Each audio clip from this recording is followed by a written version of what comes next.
Shalom, shalom.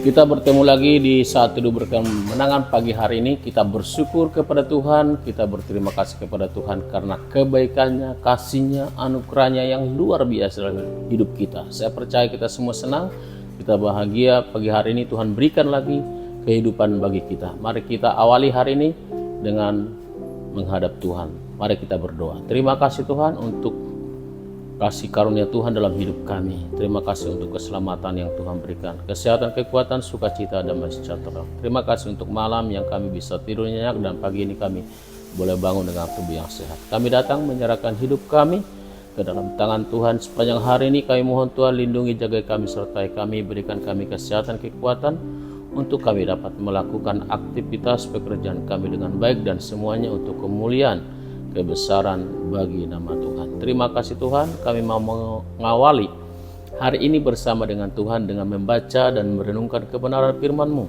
Urapi hamba-Mu dan urapi setiap kami, biarlah kebenaran firman-Mu memberkati kami pada pagi hari ini. Dalam nama Tuhan Yesus kami berdoa, amin.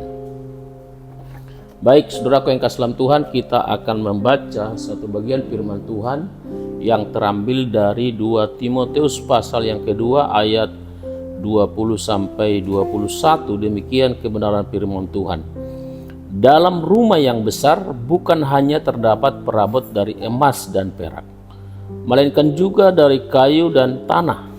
Yang pertama dipakai untuk maksud yang mulia, dan yang terakhir untuk maksud yang kurang mulia. Jika seorang menyucikan dirinya dari hal-hal yang jahat, ia akan menjadi perabot rumah untuk maksud yang mulia. Ia dikuduskan, dipandang layak untuk dipakai tuannya, dan disediakan untuk setiap pekerjaan yang mulia. Saudaraku yang kasih dalam Tuhan, judul firman Tuhan untuk kita renungkan pagi hari ini adalah jika hidup suci. Saudaraku yang kasih dalam Tuhan, jika hidup kita suci, apa yang akan diberikan Tuhan kepada kita? Maka saudaraku yang kasih dalam Tuhan, dari ayat yang kita baca ini, ayat 21 mengatakan jika kita hidup suci atau menyucikan hidup kita, maka saudaraku kita dipandang layak untuk dipakai untuk pekerjaan yang mulia.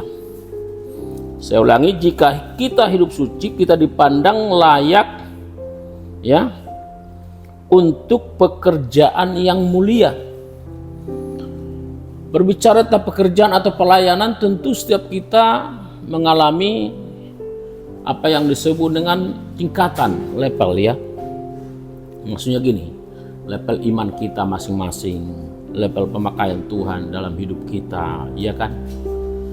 Nah, awalnya ya mungkin kita kalau di gereja itu mungkin doa, ya kan, penerima jemaat. Nah, mestinya penerima jemaat bisa jadi singer, song leader, pemain musik, kalau perlu menjadi pemberita firman, pengkhotbah. Oleh karena itu saudaraku yang kasih dalam Tuhan, supaya kita layak dipakai untuk pekerjaan yang mulia, maka kita harus dikatakan di sini menyucikan diri kita dari yang jahat, harus menguduskan diri kita. Nah, kalau kita baca dalam ayat selanjutnya, cara menyucikan diri itu banyak sekali di sini ya. Menjauhi hawa nafsu, mengejar keadilan, kesetiaan, kasih, dan seterusnya. Banyak sekali nanti dibaca ya. Nah, yang akan kita bahas terutama adalah dari ayat 20 ini. Karena dikatakan di sini, dalam rumah yang besar bukan hanya terdapat perabot dari emas dan perak, melainkan juga dari kayu dan tanah. Nah, ini metafora atau gambaran dari gereja itu sendiri. Tapi ini diberi analogi atau gambaran tentang rumah yang besar. Ya, saya jadi mimpi punya rumah yang besar nih ya. Kepingin juga tuh. Nah, saudaraku pernah nggak masuk rumah yang besar? Pasti rumah yang besar atau seperti ya hotel lah, mungkin semua orang pernah ke hotel ya. Ya kalau ke istana mungkin enggak ya. Istana kan istana presiden ya susah juga itu dimasukin. Ya hotel lah mungkin ya, hampir semua. Nah, di situ pasti saudaraku yang kasih dalam Tuhan ada perabot-perabot. Dan di perabot itu dikatakan ada yang terbuat dari emas dan perak, ada juga yang terbuat dari kayu atau tanah. Tapi semua itu menggambarkan keindahan, gitu, memancarkan keindahan. Tapi memang di sini Alkitab dengan jelas mengatakan perabot emas dan perak itu dipakai untuk maksud yang mulia, sedangkan kayu dan tanah untuk yang kurang mulia.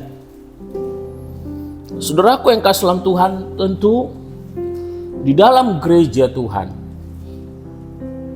ada orang-orang yang punya panggilan yang luar biasa, bakat, talenta yang luar biasa, mungkin seperti bernyanyi, bermain musik, dan kita menyadari bahwa tidak semua orang bisa jadi pemain musik, tidak semua orang jadi song leader yang penyanyi yang bagus gitu kan.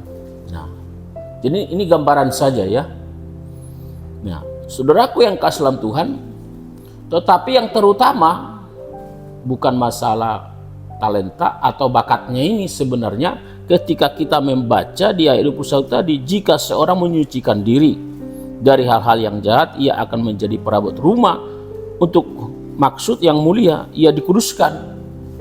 Jadi hal yang utama adalah bagaimana saudara dan saya sebagai pelayan Tuhan di gereja, kita bisa menyucikan diri kita, kita berusaha menyucikan diri kita dari hal-hal yang jahat, kita hidup kudus.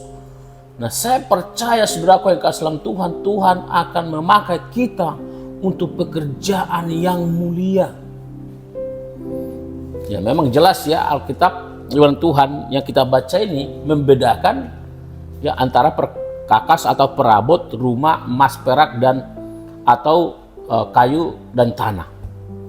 Nah, tapi saudara tidak perlu merasa atau menganggap saya emas atau perak, saya kayu atau tanah. Tidak. Tapi yang harus kita lakukan adalah menyucikan diri kita, berusaha untuk hidup kudus. Dan saya percaya saudaraku yang kasih dalam Tuhan, kalau kita menjauhi kejahatan, kita hidup kudus, saya percaya itu sama dengan kita hidup berkenan di hadapan Tuhan.